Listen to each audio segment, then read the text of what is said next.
একাদশ দ্বাদশের পাঠ্য বইয়ে পরিবর্তন, শেখ মুজিবের 52 দিনগুলো বাদ, দলীয় এজেন্ডা থেকে বেরিয়ে সঠিক শিক্ষা দেওয়াই উদ্দেশ্য।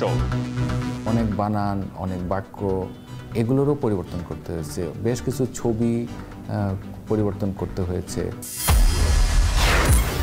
অভ্যুত্থানের পর নানা ক্ষেত্রে সংস্কার শুরু হলেও শক্তিশালী বাজার সিন্ডিকেট ঠকছে কৃষক ভোক্তা, কঠোর পদক্ষেপের দাবি। এই সিন্ডিকেটটাকে যদি এখন আমরা ধরতে না পারি তাহলে সেক্ষেত্রে আর কখনোই এই বাজারটাকে ঠিক করা যাবে না। সিডরের আঘাত বুকে নিয়ে বসতি গড়েও হতাশ উপকূলের মানুষ, দুর্যোগ মোকাবেলায় টেকসই সমাধান চান বরগুনাবাসী। এবং বায়ু দূষণ মোকাবিলায় ভারতের দিল্লিতে বন্ধ নির্মাণ কাজ, বাস ট্রাক চলাচল। পাকিস্তানের স্বাস্থ্য ঝুঁকিতে 1 কোটির বেশি শিশু।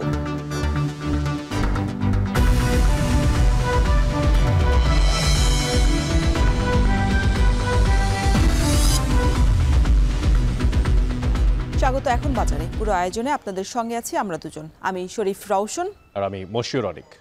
5 আগস্টের গণ অভ্যুত্থানের পর বদল ঘটেছে একাদশ দ্বাদশের পাঠ্য বইয়ে। বাদ দেওয়া হয়েছে শেখ মুজিবুর রহমানের লেখা 52 দিনগুলো আর শেখ কামালের জীবনী, তবে রেখে দেওয়া হয়েছে 7ই মার্চের ভাষণ। ইংরেজি বইয়ে সম্পূর্ণ নতুন পাঠ্য যুক্ত করা সহ আইসিটি বইয়েও এসেছে পরিবর্তন। পাঠ্য বইয়ের পরিমার্জন বিস্তারিত তুলে ধরেছেন ফরদ বিন নূর।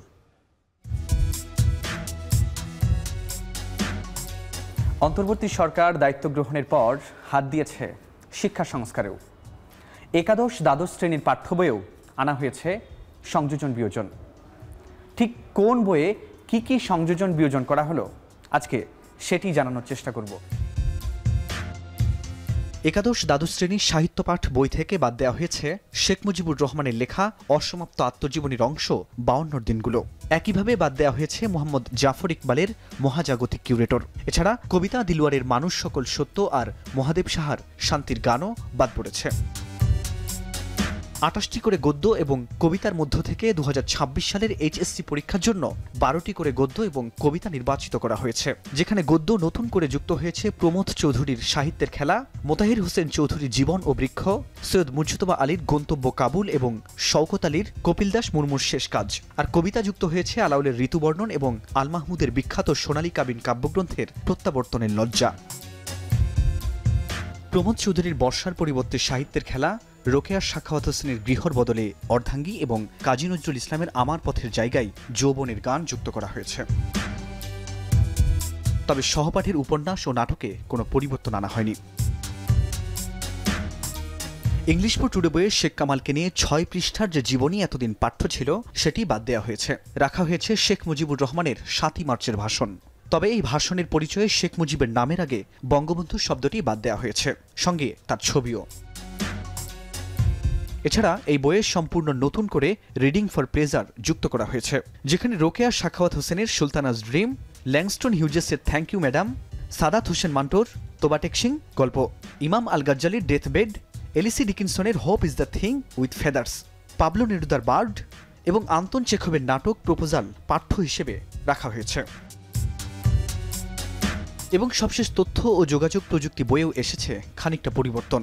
প্রথম অধ্যায়ের আর্টিফিশিয়াল ইন্টেলিজেন্স সম্পর্কে বিস্তর জানতে নতুন করে আরও 2টি প্যারা সংযোজন করা হয়েছে। একই অধ্যায়ের ক্রায়োসার্জারি বাদ দিয়ে সেই জায়গায় যুক্ত করা হয়েছে গুরুত্বপূর্ণ ইন্টারনেট অব থিংস, প্লেজিয়ারিজম লেখা হয়েছে নতুন করে। আর পঞ্চম অধ্যায়ের কনসেপ্ট অব প্রোগ্রামিং একেবারে বাদ দেওয়া হয়েছে।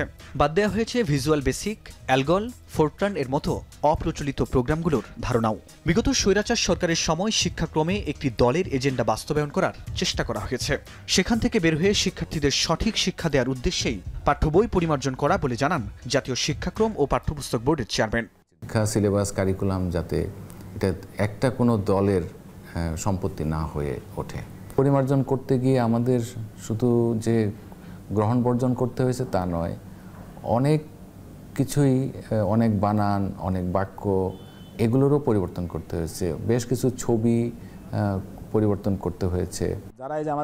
এদিকে এই পরিমার্জন জুলাই বিপ্লবেরই আকাঙ্ক্ষা বলে মনে করেন এই শিক্ষাবিদ। আমাদের ছাত্র জনতার বিপ্লবের যে প্রত্যাশা, সেই প্রত্যাশা অনুযায়ী হচ্ছে, সেটাকে আমি ইতিবাচকভাবেই দেখি, কিন্তু এটার একটা স্থায়ীকরণ প্রয়োজন, যাতে করে পরবর্তীতে আবার পরিবর্তন না হয়ে যায়। যে রাজনৈতিক সরকারই আসুক তারা একচোখা হয়ে যায়। এই একচোখাটা না হয়ে সর্বজনীনভাবে যদি এটা করা যায় সেটা অবশ্যই উত্তম।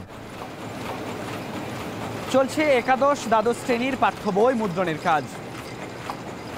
দু একদিনের মধ্যে যেতে শুরু করবে বাজারেও। নকল এড়াতে বইয়ের প্রথম 2 পাতায় এনসিটিভির মনোগ্রাম দেখে কিনতে হবে শিক্ষার্থীদের। তবে প্রিন্টিং প্রেসগুলোকে মানসম্মত বই বাজারে সরবরাহের আহ্বান সংশ্লিষ্টদের। ফরহাদ বিন নূর, এখন, ঢাকা। কর্তৃত্ববাদী সরকারের বিদায় ঘণ্টা বাজানো গেলেও নিয়ন্ত্রণে আসেনি বাজার। উল্টো মধ্যস্বত্বভোগী সহ বাজার সিন্ডিকেট আরও শক্তিশালী হয়েছে বলে মন্তব্য করেছেন বিশেষজ্ঞরা, যার প্রমাণও মিলেছে সরেজমিনে কৃষক পর্যায় থেকে পণ্য ভোক্তার কাছে পৌঁছানোর চক্র পরিদর্শনে, যেখানে দেখা গেছে কৃষকের উৎপাদিত সবজি 3 থেকে 5 হাত ঘুরে দাম বাড়ে 3 গুণ পর্যন্ত। এতে ঠকছে কৃষক এবং ভোক্তা। লাভের গুড় খাচ্ছে ফরিয়ারা। আহাদ আহমেদের ক্যামেরায় রকিবুল রাহাতের প্রতিবেদন।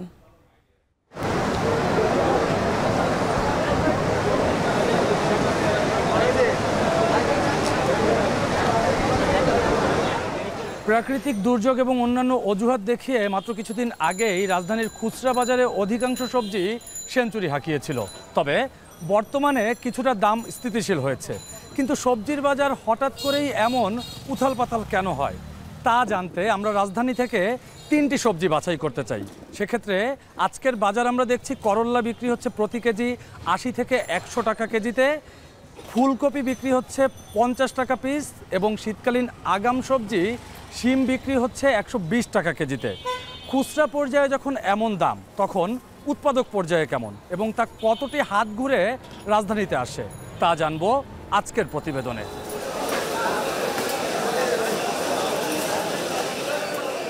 ঢাকার বাজারে প্রায় সব ধরনের সবজি আসে দেশের অন্যান্য জেলা থেকে।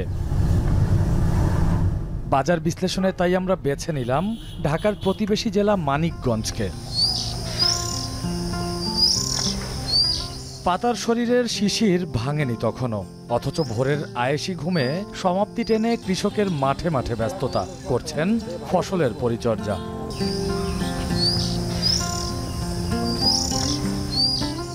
গ্রামের নাম বারাহির চর। এখানেই নিজের 60% জমিতে করল্লা চাষ করেছেন আবু সাইদ। জানালেন খরচের ফিরিস্তি। আমার 60% জায়গায় প্রতি ডিসিমেল কি আর কি 1,500 টাকা খরচ হয়েছে। আমি প্রতি শতাংশ থেকে 20 থেকে 25 কেজি করে আর কি পাইছি। মন হিসাবে এই যে আপনার 800 টাকা মন বা 1600-1700 টাকা মন মানে করলা বুঝে আর কি। সাইদের মতন আরও অনেক চাষি খেতে চাষ করছেন শসা, ধুন্দুল, পটল, বেগুন, শিম, ফুলকপির মতো সবজি। জমি থেকে উৎপাদিত ফসল তুলে কৃষকেরা সাধারণত নিয়ে আসেন পাশের অস্থায়ী আড়তে। উৎপাদন খরচ মানে কেজি হিসাবে হয়তো বাই করা যাবে না। বিক্রি করতেছি হলো প্রথম বেচছি 2800 টাকা, পরে 2200 টাকা, এখন আর কি কমছে একটু দাম। মাছ বাঁচাইছেন কত? 800 দাম দাও, 800। সবজির দরদাম এবং বেচা কেনার বিষয়ে বিস্তারিত জানতে গোপনে ভিডিও ধারণ করে এখন টিভি। কত দিবি তুই? হ্যাঁ কই দাও তুই? এই দাম বলছিস 1800 দে যা। আমি 1800 নিব না। জানা গেল সবজির প্রাথমিক ক্রেতা স্থানীয় ব্যাপারীরা। পরিচিত কৃষকের ক্ষেত থেকে তুলে আনা পণ্য কেনেন তারা। দর হাঁকান আশেপাশের বাজার অনুযায়ী, যা পরিবর্তন হয় প্রায় প্রতিদিন। এবার দেখা যাক আমাদের নির্ধারণ করা করল্লার বাজার দর কত।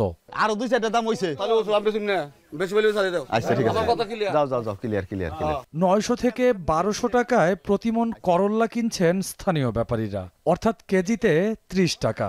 30 মনে মাল আপনার 1000 থেকে 1200 পর্যন্ত কিনছি।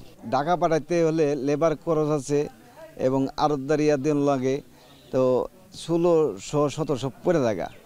স্থানীয় ব্যবসায়ীরা এসব পণ্য বিক্রি করেন এখানকার বড় ব্যবসায়ীদের কাছে, যারা সবজিগুলো সরাসরি ঢাকা এবং অন্য জেলাতে পাঠান। দ্বিতীয় হাতেই পণ্যের দাম মন প্রতি বাড়ল 200 টাকা। কিন্তু কেন? কিনছি হলো 1500-1600 টাকা মন। আড়তদারি আছে, লেবার বিল আছে, গাড়ি ভাড়া আছে, এখন খরচ হবে 45 টাকা পড়বো। স্থানীয় আড়ত ছাড়াও মানিকগঞ্জের জাগির কাঁচাবাজার আড়তে ফসল বিক্রি করেন কৃষক। এখানে দেখা মিলল রকমারি সবজির। আরেক সবজি ফুলকপি নিয়ে জানতে কথা হলো ব্যবসায়ী বশির আহমেদের সাথে। আমার প্রতি কেজিতে উৎপাদন খরচ আছে 20 টাকা থেকে 25 টাকা করে। তবে এখন বর্তমানে বাজার মূল্য পেয়েছি, আমাদের এটা চালান আসবে, লাভ হবে না। কারণ হচ্ছে আমাদের আগাম সিজনে যে ফুলকপিগুলো করি, এতে কিন্তু আমাদের খরচটা অনেক বেশি। ঢাকায় পিস হিসাবে বিক্রি হওয়া ফুলকপি মানিকগঞ্জ আড়তে কেনা হচ্ছে কেজি অথবা মনে। বাজার দর অনুযায়ী 1800 টাকা মন। সেক্ষেত্রে প্রতি পিস দাম পড়ে 35 টাকার মতন। আর শীতকালীন আগাম সবজি শিম আড়তদাররা কৃষকের কাছ থেকে কিনছে 1650 থেকে 1700 টাকা মনে। কেজি পড়ে 40 থেকে 42 টাকা। আমি আনছি হলো আপনার 300 পিস 350 পিস, এটি তো আপনার ঢাকায় নিয়ে পোষাইব না। আমার ঠগা, পাবলিকেরও ঠগা, মানে বেশির লাভ। এখানে শতকরা 5 টাকা কমিশনে পাইকারদের কাছে সবজি বিক্রি হয় বলে দাবি করেন আড়তদারেরা। তারপর পণ্য পাঠানো হয় ঢাকায়। আমি কৃষককে বিক্রি করে দেব, বিক্রি করে দেওয়ার পরে আমার পার্সেন্টেজ হলো শতকরা 5 টাকা। আমরা এখান থেকে মাল কিনে আপনার মনে করেন যে ঢাকা যাত্রাবাড়ি, তারপরে কক্সবাজার, চকরিয়া এইসব মুকামে আমরা মাঝারি গাড়ি দিয়ে পাঠাই আর কি। আড়তদারের কথা ধরে এবার ফিরতে চাই ঢাকায়, দেখতে চাই ঢাকার আড়তের বাজার দর। রাতের কারওয়ান বাজার 10টার পরপর দেশের অধিকাংশ জেলা থেকে ট্রাকে চেপে সবজি পৌঁছায় রাজধানীর এই বাজারে। এবার জানতে চাই স্থানীয় আড়তের সবজির দামের সঙ্গে কতটা ফারাক ঢাকার আড়তের। বাজার ঘুরে দেখা গেল কারওয়ান বাজারের কিছু কিছু সবজি বিক্রি হয় 5 কেজিতে 1 পাল্লা হিসাবে। ফুলকপি, লাউ, চালকুমড়ার মতন সবজি শতক বা 20 হিসাবে। এখানে করল্লা মানভেদে মিলছে 400 টাকা পাল্লা, কেজিতে 80 টাকা। শিমের পাল্লা 480 থেকে 500 টাকা, কেজিতে প্রায় 100। কারওয়ান বাজারে মানিকগঞ্জের ফুলকপি পাওয়া গেল না। এর চেয়ে মানে এবং আকারে ছোট লালমনিরহাটের প্রতি পিসের ফুলকপির বাজার চলছে 32 থেকে 35 টাকায়। ওখানে লেবার খরচ পার পিস মনে করেন 1 টাকা 1.5 টাকা পিস পড়ে যায়, গাড়ি ভাড়া 3 টাকা 4 টাকা পিস পড়ে, তারপর ওয়েস্টেজ আছে, এগুলো সব মিলে দেখা গেছে যে 28-30 টাকা 32 টাকা পড়ে যায়। 400 টাকা পাল্লা, 80 টাকা পাইকারি, আরও খরচ আছে কেজি তো 2 টাকা।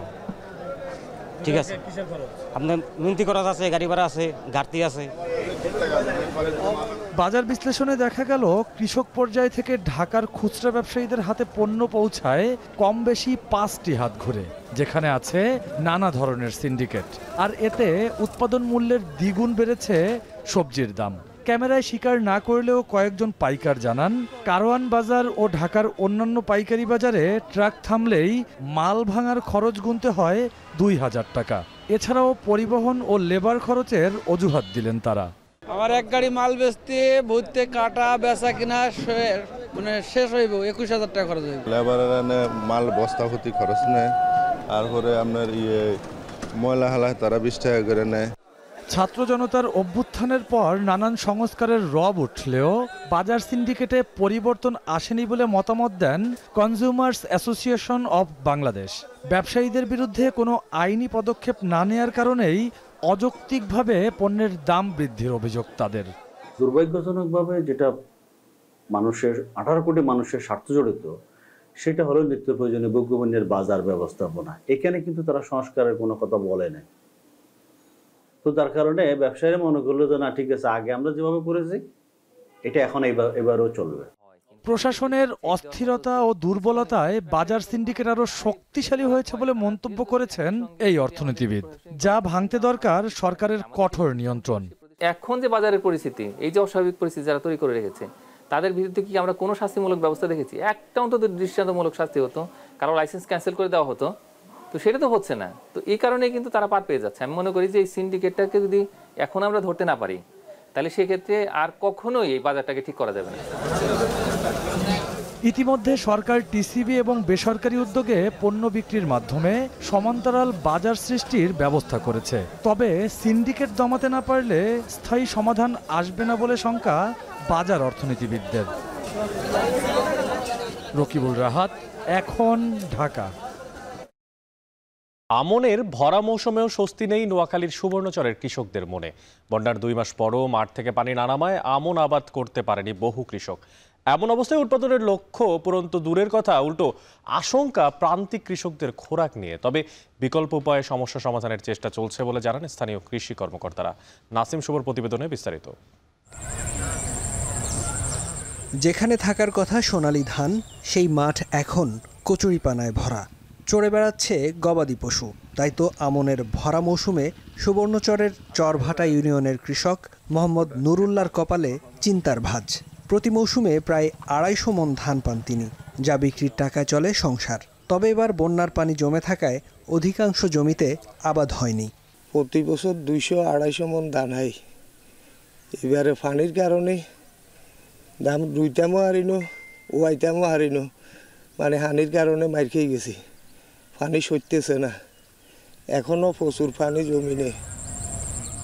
জেলার হাজারো কৃষকের একই অবস্থা। ভয়াবহ বন্যায় জেলার অধিকাংশ আমন ক্ষেত তলিয়ে যাওয়ায় নষ্ট হয়েছে চারা। কিছু জমিতে একাধিকবার চারা দিলেও নষ্ট হয় সব। বন্যার 2 মাস পেরোলেও এখনও অনেক স্থানে জমে আছে পানি। এমন অবস্থায় জেলার শস্য ভাণ্ডার খ্যাত সুবর্ণচরের বেশিরভাগ কৃষকই দিশেহারা। অতিবৃষ্টির কারণে সম্পূর্ণ বীজ নষ্ট হয়ে গেছে পানিতে। পরবর্তী সময়ে আমরা আবার মার্কেট থেকে, এলাকা থেকে, বিভিন্ন জায়গা থেকে বীজ সংগ্রহ করে আনছি। আনার পরে দুর্ভাগ্য সেটাও নষ্ট হয়ে গেছে। সম্পূর্ণ জমি এখন আপনার ধানহীন, ধান নাই বললে চলে। জলবদ্ধতার কারণে এই ক্ষেতগুলা চাষাবাদ হয় নাই, আর আদৌ আগামীতে হবে কি না এটা আমরা সন্দিহান। এখন এই জলবদ্ধতা নিষ্কাশন না হলে কৃষি নির্ভর থেকে আমরা অনেকটা পিছাই পড়ব।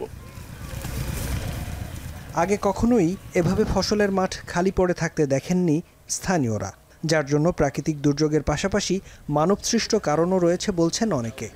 পানি অনেকে যাই ফেলাই দেয় না, কার্বুট সরাই দেয় না, তো এই কারণে মানে পানি জমার কারণে আপনার জ্বালা নষ্ট হয়ে ধান টান সব নষ্ট হয়ে গেছে। এগুলো অবহেলিতভাবে হুট দিয়েছে। শস্য এবং ধান কুচি মানি হইতে হারানো হানি আবদ্ধ হয়েছে। এখন আমরা খুব মানি অভাবে আছি। আমাদের প্রধান খালগুলো দখল এবং দূষণের কারণে এবং বন্ধ হয়ে যাওয়ার কারণে এই সুবর্ণচরের পানি কোথাও নিষ্কাশন হতে পারেনি। আমরা জোর দাবি জানাচ্ছি সুবর্ণচরের প্রধান খালগুলো অনতি বিলম্বে সংস্কার করা হোক। ফলন বিপর্যয়ের কথা স্বীকার করে দ্রুত বিকল্প ব্যবস্থা নেওয়ার কথা জানান জেলার কৃষি কর্মকর্তারা। আমাদের যে শীতকালীন যে সবজি এবং আমাদের হাইব্রিড এবং উপসি যে বড় ধানের বীজ এবং সার, এই সহায়তাগুলো আমাদের এখন কার্যক্রমগুলো চলছে। সর্বমোট প্রায় আমার যতদূর জানি আমি 22,000 কৃষককে সম্ভবত সুবর্ণচরে এবার প্রণোদনা দেওয়া হবে। চলতি মৌসুমে জেলায় 1,74,145 হেক্টর জমিতে আমন চাষের লক্ষ্য নির্ধারণ করে কৃষি বিভাগ, যার মধ্যে অনাবাদি রয়ে গেছে 50,418 হেক্টর জমি। এখন নোয়াখালী। শীতের আগমনের সাথেই ব্যস্ততা বাড়ছে গাছিদের। গেল 5 বছরে যশোরে খেজুর গুড় এবং রস থেকে বাণিজ্য হয়েছে 450 কোটি টাকা। চলতি মৌসুমে উৎপাদন বাড়াতে এ বিষয়ে আরও কাজ করছে কৃষি বিভাগ। রিপন হোসেনের প্রতিবেদন, ছবি তুলেছেন এনামুল হক।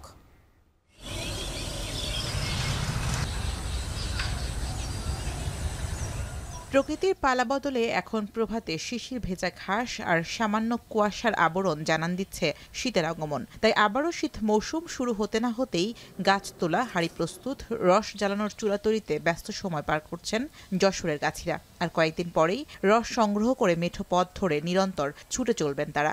আমরা গাছ তুলবো, চাষবো, ভাড় আনবো, চুলো বানাবো, তারপরে মাসখানেকের ভিতরে আমরা রস পাবো। এখন গাছ তুলছি, গাছ চাষ দিচ্ছি, বুঝছেন। এখন গাছিরা এসে খুব কাজ তাড়াহুড়োর পরে, এখন তো সিজন, তাড়াহুড়োর পরে গাছ তুলছে। এই দেশের এই খেজুর গাছই হলো যশোরের সম্পদ, হচ্ছে এই দেশের সম্পদ। এই রসগুড়ি বিখ্যাত, দেশ বিদেশে যায়। গাছ হালকা করে কাটবে আর 4-5 ভাগে গাছ কাটে, যার জন্য রসটা মিষ্টি হয়, গাঢ় হয়, আলাদা একটা টেস্ট। যশোরের বানিয়ালী গ্রামের আবুল কাশেম গত বছর 28টি গাছ থেকে রস সংগ্রহ করে গুড় পাটালি তৈরি করে লাভ করেছিলেন 30,000 টাকা। এবছরও সমপরিমাণে খেজুর গাছ তুলেছেন তিনি। 40 বছর আগে থেকে আমি গাছ কাটি। এই মোটামুটি গরিব মানুষ তো, ওর কোনো হিসেব থাকে না, এরপরে মোটামুটি আমার চলে। যশোরের গুড় শুধু দেশ জুড়ে সমাদৃতই নয়, পাল্টে যাচ্ছে এই জেলার অর্থনীতিও। গেল 5 বছরে এই জেলায় উৎপাদন হয়েছে 15 লাখ টনের বেশি রস ও গুড়, যাতে বাণিজ্য হয়েছে 450 কোটি টাকার বেশি। চলতি বছরেও জেলায় 3,40,000 টন গুড় ও 49,500 লিটার রস উৎপাদনের লক্ষ্যমাত্রা নির্ধারণ করেছে কৃষি বিভাগ, যার বাজার মূল্য 91,20,00,000 টাকা। গুড় পাটালির নির্ভেজাল স্বাদ ও ঐতিহ্য ধরে রাখতে নতুন করে খেজুর গাছ রোপণের পাশাপাশি গাছিদের প্রশিক্ষণ, উপকরণ সহ বিভিন্ন সুযোগ সুবিধা দেওয়ার কথা বলছেন কর্মকর্তারা। আমাদের এই খেজুরের গুড় এর চাহিদা সারা বাংলাদেশেই রয়েছে। প্রায় 1 কোটি খেজুরের চারা ইতিমধ্যে আমরা রোপণ করেছি এবং নিরাপদ খাদ্য কর্তৃপক্ষের সহযোগিতায় ইতিমধ্যে আমাদের এক ব্যাচ ট্রেনিংয়ের জন্য আমাদের শিডিউল হয়েছে। যশোর জেলায় 665 হেক্টর জমিতে 3,04,000 খেজুর গাছ আছে, আর গাছই রয়েছে 5,125 জন। এখন যশোর। 17 বছর আগে 2007 সালের এই দিনে ঘূর্ণিঝড় সিডরের আঘাতে লণ্ডভণ্ড হয় উপকূলীয় জেলা বরগুনা। সে ক্ষত বুকে নিয়ে আশার বসতি করে তুলেছেন উপকূলীয় বাসিন্দারা। তবে দীর্ঘ সময় পরেও দুর্যোগ মোকাবেলায় যে টেকসই বাঁধ হওয়ার কথা ছিল, যে সমাধান মেলার কথা ছিল, তা এখন পর্যন্ত মেলেনি প্রান্তিক এই জনগোষ্ঠীর। বাকিটা জানাচ্ছে জিয়ান মাহমুদ। ঘূর্ণিঝড় সিডরের ভয়াবহতা বোঝাতে পশ্চিমা গণমাধ্যম এটিকে আখ্যা দেয় আর severe cyclonic storm with core of hurricane winds হিসেবে। আঘাতের তীব্রতায় সেদিন মুহূর্তেই ধ্বংসস্তূপে পরিণত হয় প্রান্তিক এই জনপদ।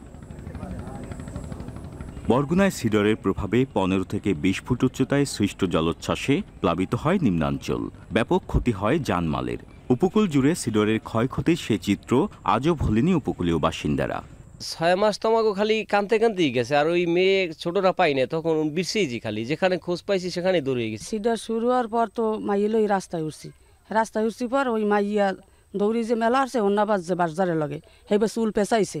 একজন মহিলা গর্ভবতী, তার পেটের ভিতরে একটা বাচ্চা প্রায় 7 মাস 8 মাস হয়েছে, সেটা ওই এক কবরে 2 জন রাখা হয়েছে। এই তো 30টা কবর এই জায়গায় দেওয়া হয়েছে। 15-20 মিনিটের মধ্যে দেখি আমরা আমাদের কোমর সমান পানি সেই আমাদের সিপিপি অফিসে, অর্থাৎ একটা ভয়ঙ্কর মানে ওটা কি বলে সুপার সাইক্লোন যাকে বলে 220 কিলোমিটারের ঊর্ধ্বে এর তীব্রতা ছিল। 5 ক্যাটাগরির ঘূর্ণিঝড় সিডর আঘাত হানার পর স্থানীয়দের সহায়তা এগিয়ে আসে বিভিন্ন দাতা সংস্থা। তবে সেই সহায়তা একেবারেই নামমাত্র। শত কোটি টাকা বরাদ্দ আমরা শুনছি, কিন্তু আসলে বাস্তবে সেটা জনগণের কাছে সেটা পৌঁছায় নেই। শুধুমাত্র ছবি সর্বোচ্চই ছিল তাদের এনজিওর সাহায্যের, তাদের সাহায্যের ধরন। বাড়িঘর আমাদের ক্ষতি হয়, গরু বছর বন্যায় নিয়ে যায়, আবার নৌকাদুন একেবারে নিঃস্ব হয়ে যায়। তাদেরকে আসলে দেখে দুটো শুকনো মুড়ি, দুটো শুকনো চিরা। ঘূর্ণিঝড় তো দূরের কথা, জোয়ারের পানিতে টেকার মতো বেড়িবাটটিও করা হচ্ছে না। তো এখানে যেটা বলা হচ্ছে যে সরকারের পক্ষ থেকে বরাদ্দ নেই, বরাদ্দ কম। আসলে যে বরাদ্দ দেওয়া হয় সেই বরাদ্দটা পুরোপুরি খরচ করা হয় না, সেখানে দুর্নীতি রয়েছে। প্রাকৃতিক দুর্যোগ মোকাবিলায় বরগুনায় এখনও নেই পর্যাপ্ত সাইক্লোন শেল্টার। পাশাপাশি জেলার 805 কিলোমিটার বেড়িবাঁধের ঝুঁকিপূর্ণ স্থান মেরামতে রয়েছে ধীরগতি। যদিও পানি উন্নয়ন বোর্ডের দাবি প্রকল্পের কাজ চলমান রয়েছে। 4 কিলো খুবই ঝুঁকিপূর্ণ। এই জায়গা থেকে যদি আমাদের ব্লকটা দেওয়া হয় তাহলে আসলে আমরা সবচেয়ে উপকৃত হই। যে সকল উপকূলীয় বাঁধ আছে সেই বাঁধগুলো বর্তমানে যে অবস্থা আছে সেগুলো পুনর্নিরীক্ষার মাধ্যমে আমরা বিল্ড ব্যাক বেটার কনসেপ্টের মাধ্যমে পুনর্গঠন এবং পুনঃসংস্কার করতে পারি। যেখানে বাঁধ নেই সেখানে বাঁধ যথাযথ হয়েছে কিনা এবং টেকসই হয়েছে কিনা সেই বিষয়গুলো সম্পর্কে আমরা আলোকপাত করতে পারি। সিআইপি প্রকল্প, যেটা বিদেশি অর্থায়নে বাস্তবায়িত হয়েছে, একটা প্রকল্প বাস্তবায়িত হয়েছে এবং এর পরবর্তী ফেজ সিআইপি 2 প্রকল্প প্রস্তাবিত আছে। তো আসলে এই প্রকল্পগুলো যদি বাস্তবায়িত হয় তখন একটা স্থায়ী সমাধান হবে। কিন্তু আমাদের যেহেতু 805 কিলোমিটার বেড়িবাঁধ, এটাকে পুরোপুরি স্থায়িত্ব রূপ দিতে সময় লাগবে। ঘূর্ণিঝড় সিডর উপকূলবাসীর কাছে এক বিভীষিকার নাম। সরকারি হিসেবে এই ঘূর্ণিঝড়ে বরগুনায় প্রাণ হারায় 1345 জন, বেসরকারি হিসেবে যা আরও কয়েক গুণ। জিয়াদ মাহমুদ, এখন বরগুনা। রাস পূর্ণিমা উপলক্ষে মৌলভীবাজারের কমলগঞ্জের মাধবপুরে চলছে গঙ্গা স্নান। কিছু পরেই শুরু হবে আচার অনুষ্ঠান। এ বিষয়ে আরও বিস্তারিত জানাতে মাধবপুর এলাকার ধোলাই নদীর পাড় থেকে যুক্ত হচ্ছেন সহকর্মী এম এ হামিদ। হামিদ, জানাবেন যে পূজার আচার অনুষ্ঠান কখন থেকে শুরু হবে?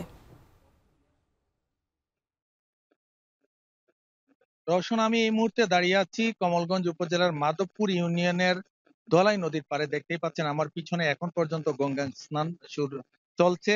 এই গঙ্গা স্নান শুরু হয়েছিল ভোর 3টা থেকে লোকজন সারিবদ্ধ হয়ে নদীতে এসে গঙ্গা স্নান করে বিভিন্ন পূজা অর্চনা করেন এবং তারা নদীতে প্রদীপ প্রজ্বলন করেন, বিভিন্ন পুজো দিয়ে থাকেন এবং স্রষ্টার কাছে তারা প্রার্থনা করেন তাদের সারা বছরের সুখ শান্তির জন্য। আজকে মহারাসলীলা রয়েছে এবং এই প্রতি মহারাসলীলাতেই কিন্তু উপলক্ষ করে কিন্তু সকাল ভোরে এই গঙ্গা স্নান শুরু হয় এবং এই গঙ্গা স্নানের পরেই মূলত রাস পূর্ণিমার যে প্রধান যে কাজগুলো সেটা শুরু হবে। সকাল 11টা থেকে 11:30টার দিকে শুরু হবে মাধবপুর জুড়া মণ্ডপে রাখাল বা গুষ্ঠ নৃত্য এবং তার এটা চলবে সন্ধ্যা অবধি। সন্ধ্যার কিছু আগে আলোচনা সভা হবে এবং রাত 9টা পর্যন্ত সেটা চলবে এবং রাত 10:30 বা 11টার দিকে মূল যে রাসের যে রাস নৃত্য বা মহারাস লীলা সেটা শুরু হবে এবং সেটা চলবে পরদিন ভোর পর্যন্ত। এভাবেই রাসের প্রতিটি অনুষ্ঠান চলতে থাকে এবং এই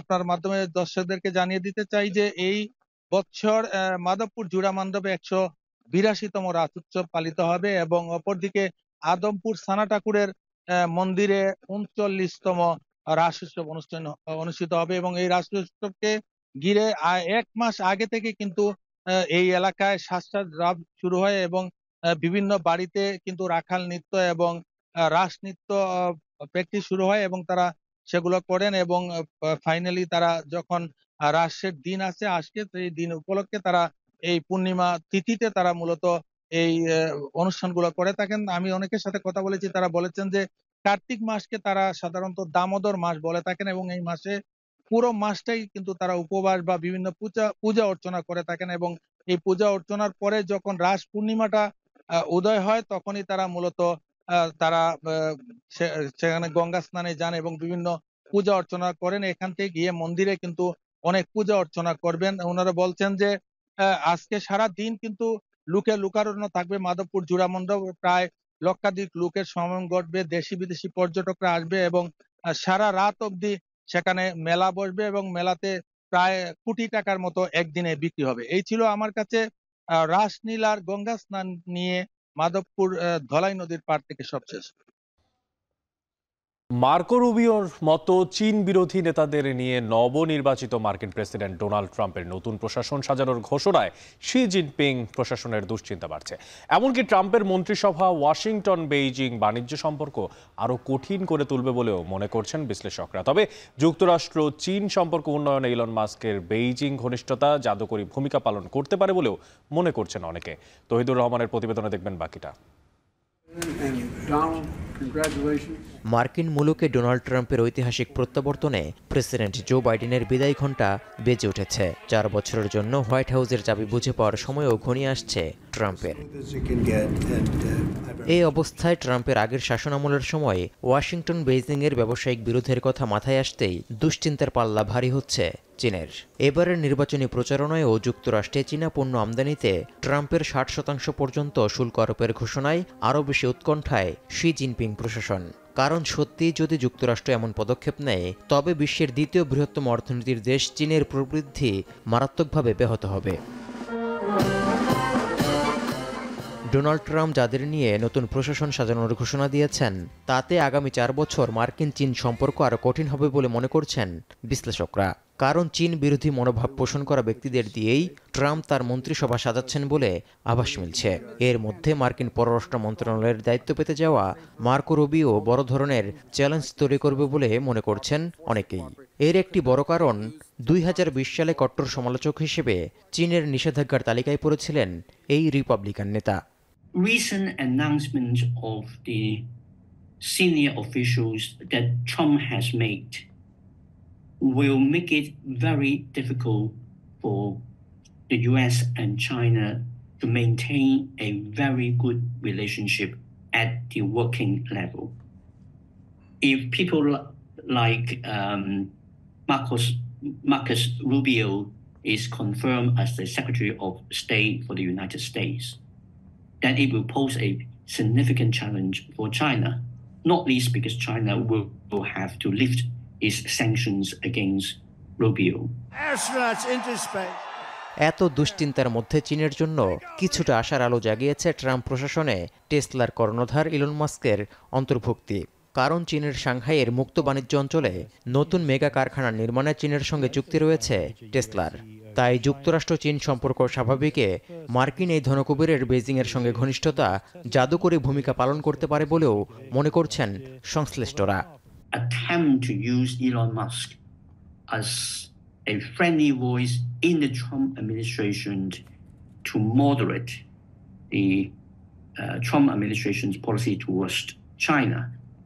But then we have to get back into the reality of a Trump administration, which is that Donald Trump is first and foremost about Donald Trump. And Elon Musk is an invited guest who is meant to do things for Trump. Donald Trump যখন প্রথমবার ক্ষমতায় ছিলেন তখন চীনা পণ্যের উপর 25% পর্যন্ত শুল্ক আরোপ করেছিল তার প্রশাসন। 2021 সালে ট্রাম্প হোয়াইট হাউস ত্যাগ করার পরও চীনের উপর ওয়াশিংটনের চাপ খুব একটা কমেনি। বাইডেন প্রশাসন ডোনাল্ড ট্রাম্পের সময় আরোপ করা সেই পদক্ষেপগুলো অব্যাহত রেখেছে, এমনকি কিছু ক্ষেত্রে তা আরও বিস্তৃত হয়েছে। কারণ ভূ রাজনীতি, অর্থনীতি ও তাইওয়ান ইস্যুতে বরাবরই চিরপ্রতিদ্বন্দ্বী শীর্ষ অর্থনীতির এই দেশ দুটি। তৌহিদুর রহমান, এখন বিশ্ব। বায়ু দূষণের লাগাম টানতে হিমশিম খাচ্ছে ভারত এবং পাকিস্তান। দূষণের মাত্রা এতটাই ভয়াবহ যে একের পর এক কঠোর পদক্ষেপ নেওয়া হলেও পরিস্থিতি নিয়ন্ত্রণে মিলছে না কোনো সাফল্য। দূষণের ভয়াবহতায় ভারতের রাজধানী দিল্লিতে বন্ধ করা হয়েছে সব নির্মাণ কাজ, বাস ট্রাক চলাচল। পাকিস্তানের স্বাস্থ্য ঝুঁকিতে 5 বছরের কম বয়সী 1 কোটির বেশি শিশু। বিস্তারিত জানাচ্ছেন নুজহাত কামাল। ঘন বিষাক্ত ধোঁয়াশায় কয়েক হাত দূরে থেকেও দৃষ্টিসীমার বাইরে ভারতের বিশ্বখ্যাত নান্দনিক স্থাপনা তাজমহল। कोहरा आज पहला ही कोहरा है, आज पहले ही दिन सुबह से बहुत कोहरा है। आज ताजमहल दिखता है, ताजमहल नहीं दिख रहा। हम लोग देखने आते हैं, अभी दिख ही नहीं रहा। 10 बजने का टाइम हो गया, 10 से ऊपर ही होने वाला है। इन कोहरे में कुछ दिखाई नहीं दे रहा है। यहाँ নয়াদিল্লির আন্তর্জাতিক বিমানবন্দরে 300 মিটার দূরে কিছুই দেখা যাচ্ছে না বলে বুধবার থেকে বাতিল ও বিলম্বিত হাজারো ফ্লাইট। বৃহস্পতিবার রাজধানীতে সর্বনিম্ন তাপমাত্রা আরও কমে নেমে আসে 16 ডিগ্রি সেলসিয়াসে। বাতাসে দূষণের মাত্রা, আর্দ্রতা অতি উচ্চ, বাতাস বইছে কম, কমেছে তাপমাত্রাও। সব মিলিয়ে তীব্র হয়েছে ধোঁয়াশা। पहले जो पोल्यूशन नहीं था तो उस वक्त आंखों में जलन नहीं थी, स्किन पे इचेस नहीं थे, लेकिन अब जो पोल्यूशन की वजह से ये सारी प्रॉब्लम आ गई हैं। বৃহস্পতিবার সন্ধ্যায় দিল্লির বায়ুমান সূচক 450 ছাড়িয়ে যায়। দূষণের ভয়াবহতায় স্কুল শিক্ষার্থীদের অনলাইনে ক্লাস এবং শহরের বাসিন্দাদের প্রয়োজন ছাড়া বাইরে না বের হওয়ার পরামর্শ দেওয়া হয়। রাতেই শহরের সব ধরনের নির্মাণ ও ভবন ভাঙার কাজ, বাস ট্রাক চলাচল এবং ডিজেল চালিত জেনারেটর ব্যবহার নিষিদ্ধ করা হয়। কয়েকশো কিলোমিটার দূরে পাঞ্জাব রাজ্যেও ঘন কুয়াশায় দৃষ্টিসীমার বাইরে অমৃতসর শহরে শিখদের পবিত্রতম উপাসনালয় স্বর্ণ মন্দির। সীমান্তের ওপারে পাকিস্তানের পাঞ্জাব প্রদেশেও পরিস্থিতি আরও ভয়াবহ। বৃহস্পতিবার রাতেও লাহোরে বায়ুমান সূচক ছিল 1400-র বেশি। তীব্র দূষণে অসুস্থ হয়ে প্রাদেশিক রাজধানীর শিশু হাসপাতাল ভরে গেছে রোগীতে। পাঞ্জাবে 5 বছরের কম বয়সী 1 কোটির বেশি শিশু গুরুতর স্বাস্থ্য ঝুঁকিতে, সতর্কতা জাতিসংঘের শিশু বিষয়ক সংস্থা ইউনিসেফের। Those who are still in their mothers' wombs, who are actually mothers who are pregnant with babies inside them, these are the most at risk because they are the youngest, the most vulnerable, and the most impacted. দেশের দ্বিতীয় বৃহৎ শহরে নানা কঠোর পদক্ষেপ নিয়েও বাতাসের মান নিয়ন্ত্রণে আনতে পারেনি প্রশাসন। শ্বাস প্রশ্বাসের রোগ বাড়তে থাকায় খোলা হয়েছে প্রায় 200 ভ্রাম্যমাণ ক্লিনিক। হাসপাতালগুলোতেও বাড়ানো হচ্ছে শয্যা।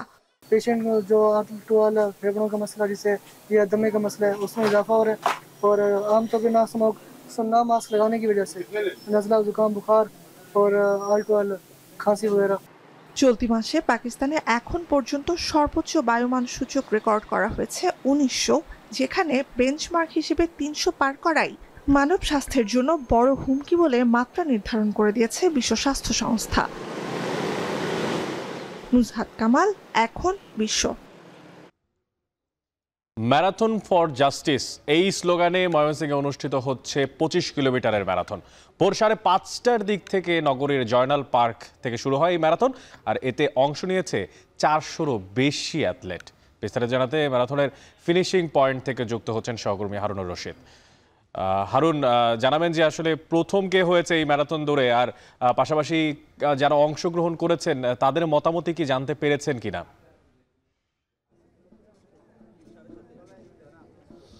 অনেক ময়মনসিংহে যে ম্যারাথন অনুষ্ঠিত হচ্ছে এটি দুটি ক্যাটাগরিতে, একটি 7.5 কিলোমিটার এবং আরেকটি 25 কিলোমিটার।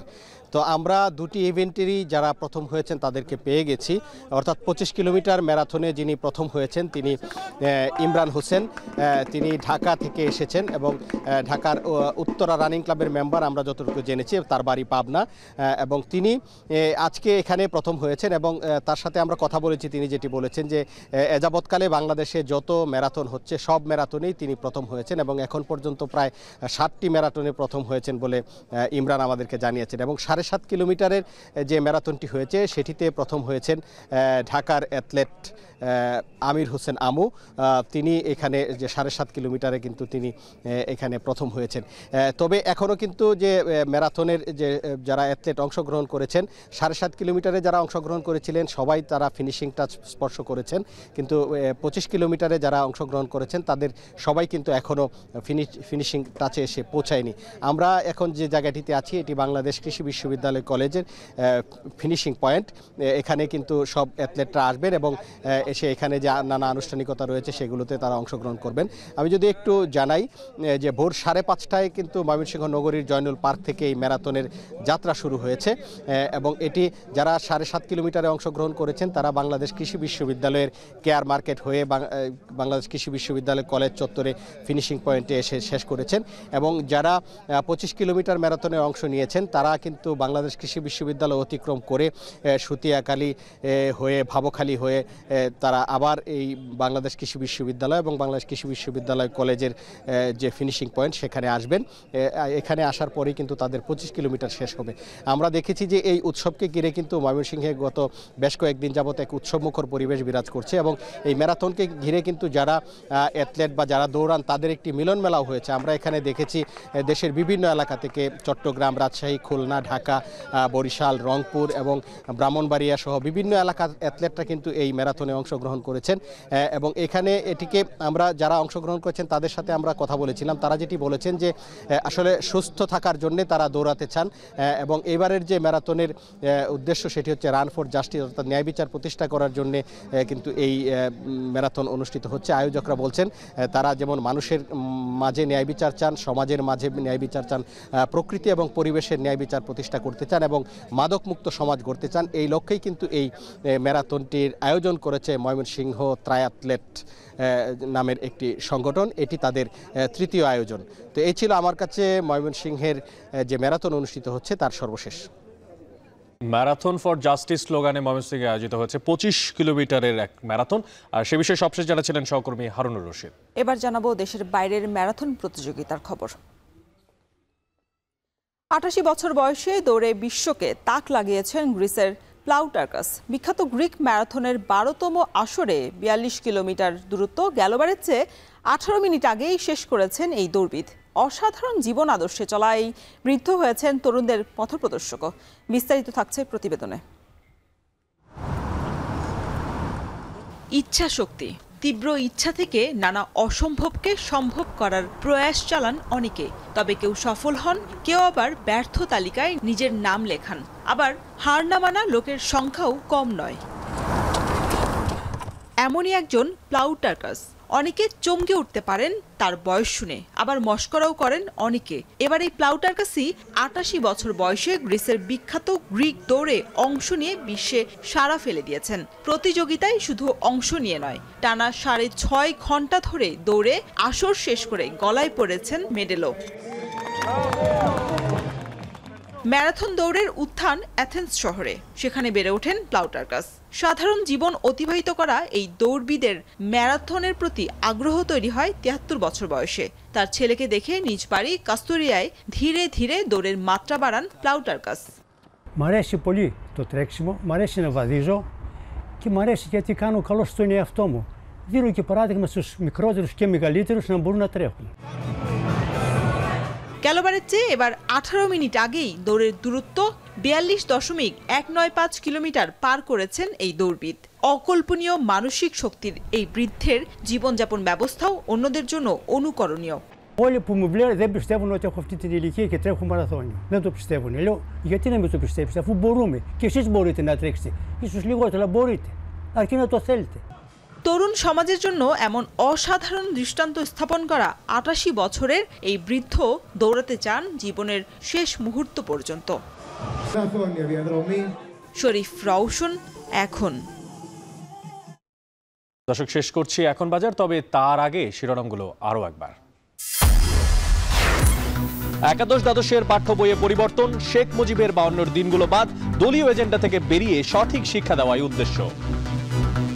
অনেক বানান, অনেক বাক্য, এগুলোরও পরিবর্তন করতে হয়েছে, বেশ কিছু ছবি পরিবর্তন করতে হয়েছে। অভ্যুত্থানের পর নানা ক্ষেত্রে সংস্কার শুরু হলেও বেপরোয়া বাজার সিন্ডিকেট, ঠকছে কৃষক ভোক্তা, কঠোর পদক্ষেপের দাবি। এই সিন্ডিকেটটাকে যদি এখন আমরা ধরতে না পারি, তাহলে সেক্ষেত্রে আর কখনোই এই বাজারটাকে ঠিক করা যাবে না। সিডরে লন্ডভন্ড বরগুনার এখনো নেই পর্যাপ্ত সাইক্লোন শেল্টার, বেড়িবাঁধ মেরামতে ধীরগতি, দুর্যোগ মোকাবেলায় টেকসই সমাধানের দাবি। এবং বায়ু দূষণ মোকাবিলায় ভারতের দিল্লিতে বন্ধ নির্মাণ কাজ, বাস ট্রাক চলাচল, পাকিস্তানের স্বাস্থ্য ঝুঁকিতে ১ কোটির বেশি শিশু।